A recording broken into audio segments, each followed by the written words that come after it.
The amazing drama you're about to see is a matter of human record. You may believe it or not. But the real people who lived this story, they believe it. They know. They took that one step beyond.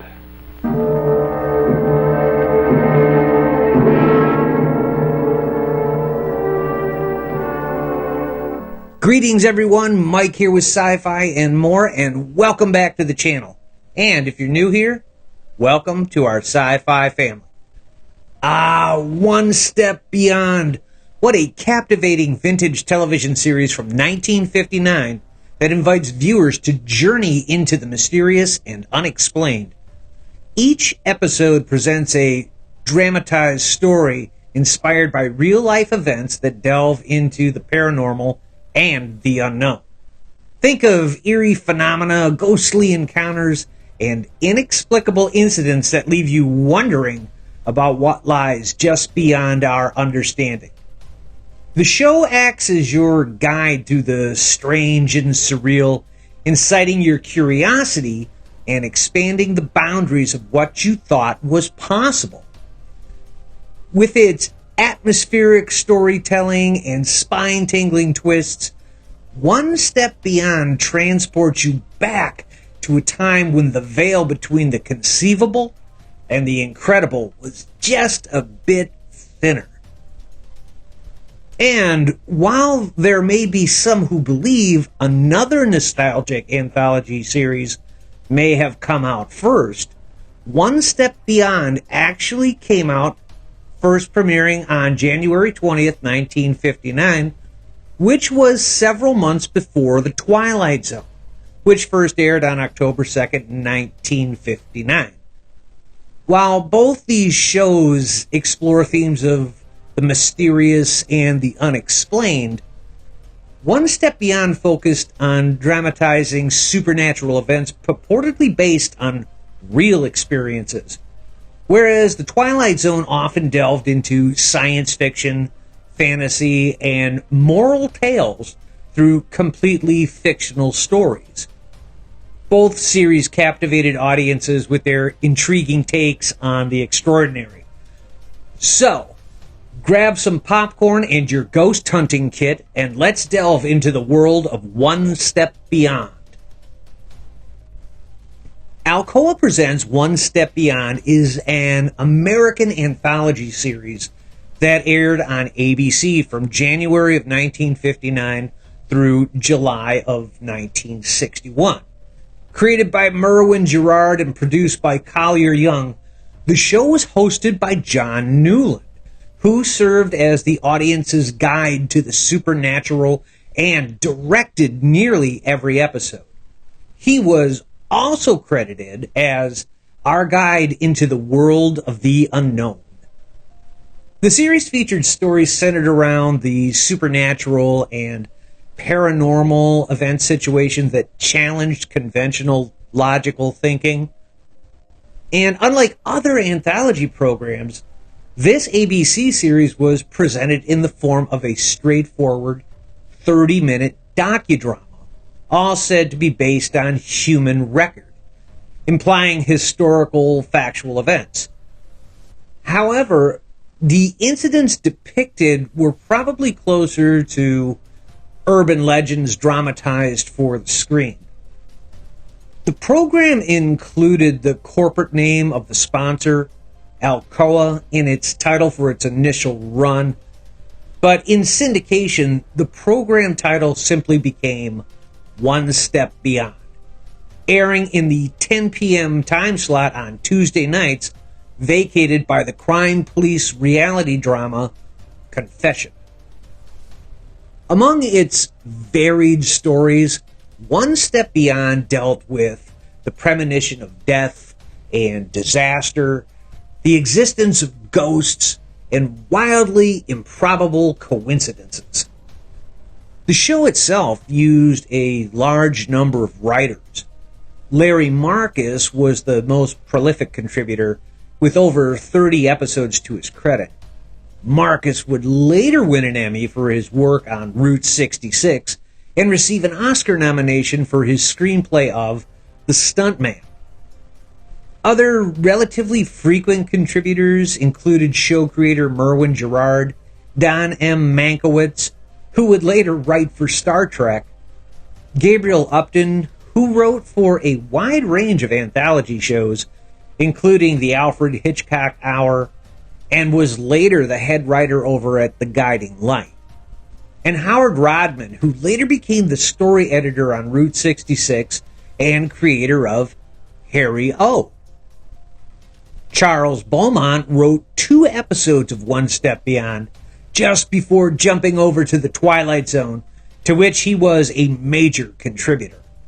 Francis Cockrell also wrote 2 episodes. He was a frequent writer on Alfred Hitchcock Presents as well, and would later contribute to the 2nd season of The Outer Limits.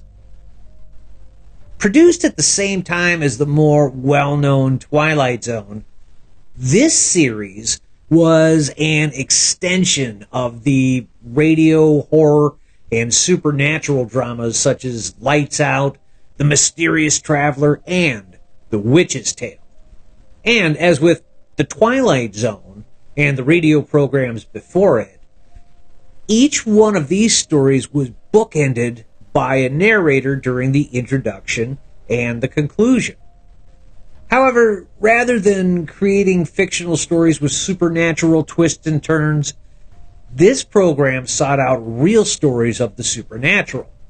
Now, one interesting aspect about this show is there were never any solutions that were found for any of these mysteries, and viewers could literally only scratch their heads and wonder, was it real?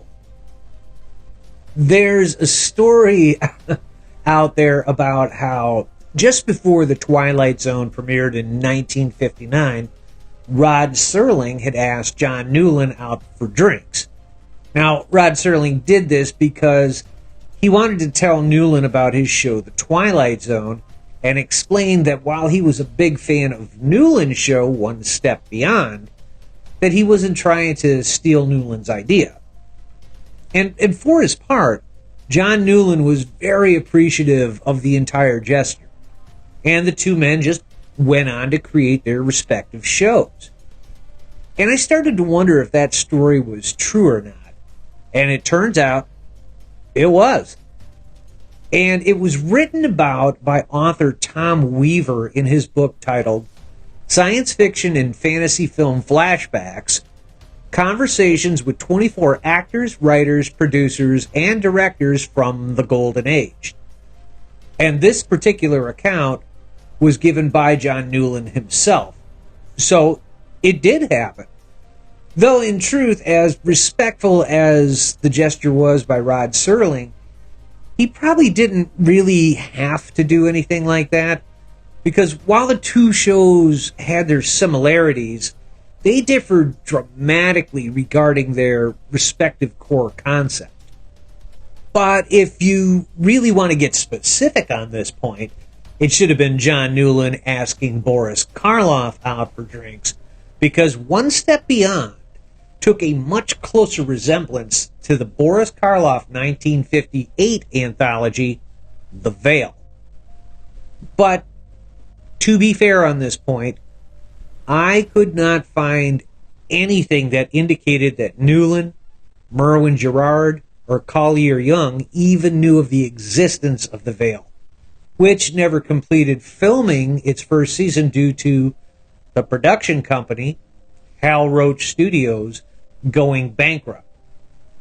Still, both shows featured on-camera hosts who introduced tales purportedly adapted from, or at least inspired by, true-life events, and both focused on the supernatural and the paranormal. Now, in the interest of accuracy, One Step Beyond's proper name initially was Alcoa Presents One Step Beyond. The show was sponsored by the Aluminum Company of America, or Alcoa, and while the Alcoa Presents part of the title was found to be just a bit too cumbersome and was dropped, Alcoa remained as the sponsor throughout the show's 3-season run, with Newland doing promotional spots on a shimmering background set suggestive of Alcoa's primary product, aluminum. One Step Beyond premiered on January 20th, 1959 with The Bride Possessed, which pretty much exactly tells you in the title what this was about. And it's a tale of a new bride possessed by the spirit of a murdered woman who wants to bring her killer to justice. It was a hit, and the show soon found a devoted audience.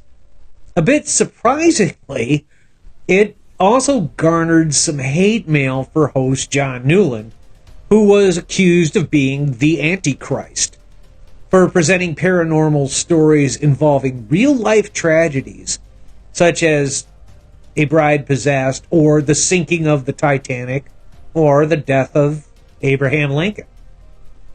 Whether or not one thought John Newland was the Antichrist, it was hard to deny the power of One Step Beyond and the power that emanated from the creative team that worked on the show.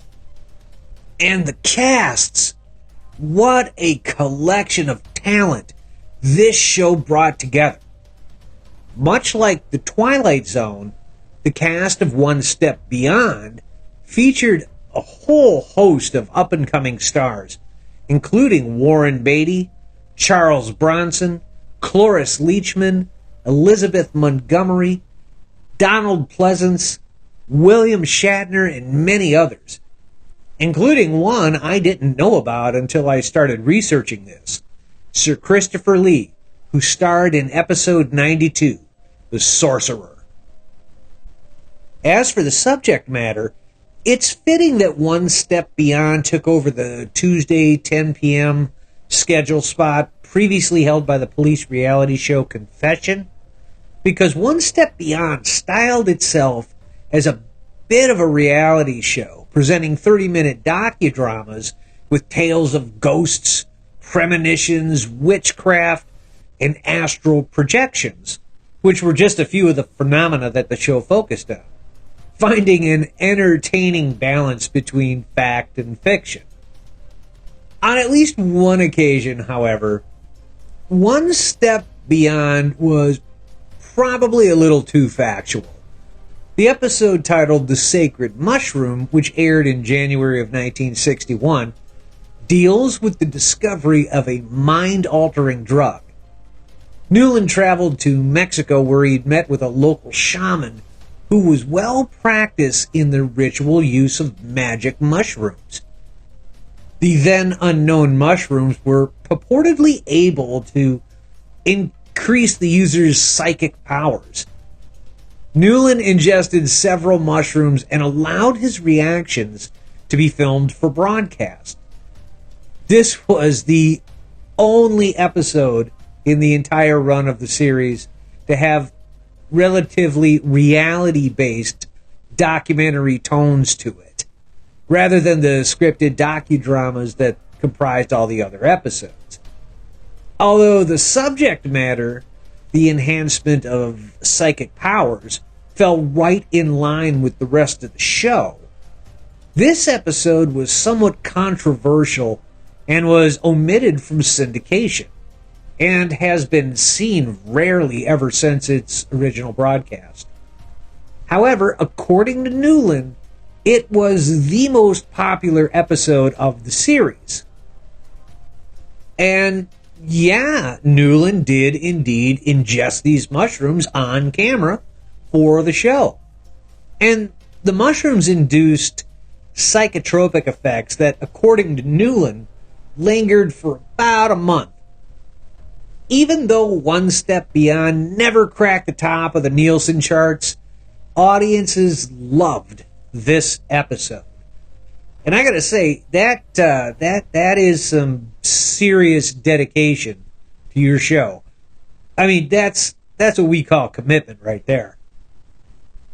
A complete transcript of this episode was reproduced in a book titled The Sacred Mushrooms of Mexico, written by Brian Akers. The link to the book is down in the description if anyone is interested in taking a read on it. Still, regardless of how skillfully crafted a television series may have been, the end comes sooner or later. For One Step Beyond, the end came on July 4th, 1961, when the series aired its 96th and final episode. And it wasn't the victim of sinking ratings. In fact, the ratings were still strong, and ABC was prepared to renew One Step Beyond for a fourth season. Rather, it was the decision of Newland and Company to bring an end to the show. The reason? They were running out of material. One Step Beyond had prided itself on basing its stories off of true events. And when they found themselves beginning to recycle ideas and veer more towards pure fiction, they decided it was time to fold up the tents. And so, One Step Beyond became part of television history. But wait, that wasn't quite the end for One Step Beyond. After its cancellation in 1961, the series continued to be shown throughout the United States in off-network syndication until the 1980s. For its re-release to television on the Sci-Fi channel during the 1990s, the initial and end titles were given new theme music and new graphics design for the time, as if the show had continued into the 90s. These episodes were also edited from 25 minutes down to the standard 22-minute episodes. When cable television exploded in the 1970s, One Step Beyond, along with its contemporaries like The Twilight Zone and The Outer Limits, found themselves being discovered by a whole new generation of viewers. As a result, the original One Step Beyond team decided to get the band back together and create a new vision of the show titled The Next Step Beyond. Newland returned as the host, pretty much looking the same as he did when he left the show in the 60s, except with white hair and glasses this time. Collier Young returned as producer along with newcomer Alan J. Factor. Newland and Factor handled the directorial duties of the show, while Merwin Gerard served as the story editor. The Next Step Beyond was broadcast for only 1 year, though, of 25 episodes, 14 of which were remakes of the original One Step Beyond. Unfortunately, lightning would not strike twice. Produced strictly for syndication, The Next Step Beyond was burdened by tight budgets of about $92,000 an episode, which was less than a third of what a show like Space 1999 was spending. Which meant no A-list guest stars, no elaborate sets or costumes, and shooting on videotape rather than film. Even with budgetary limitations, though, it was good to see some stars from my childhood pop up in the show, like Mark Goddard of Lost in Space and Lawrence P. Casey of the Rat Patrol. The Next Step Beyond never really found an audience, which in a way makes sense. I mean, why would you watch remakes of the original One Step Beyond when the original was still regularly airing? The Next Step Beyond was canceled after 25 episodes and has barely been seen ever since. During the run of the original series, the last 13 episodes of the third season were filmed at MGM Studios, Boreham Wood, England, due to a suggestion made by Newland. According to Newland, he thought filming the show in England would give a boost to the show because Great Britain offered good actors, good situations, and good settings. As a result, the production team had to seek permission from Alcoa to move the production to England, And Alcoa didn't bat an eye at this, and they approved the move for the production to be taking place in England. And how about that music for the series? Harry Lubin composed the music for the series with a soundtrack album, Music from One Step Beyond, released by Decca Records in 1960. The most well-known tracks from this album were, the first one was entitled Weird, which was originally composed by Lubin for a score of an April 1955 Loretta Young Show episode. And this song was usually played when the supernatural aspects of the episode were being discussed, while the song Fear became the musical theme for the series.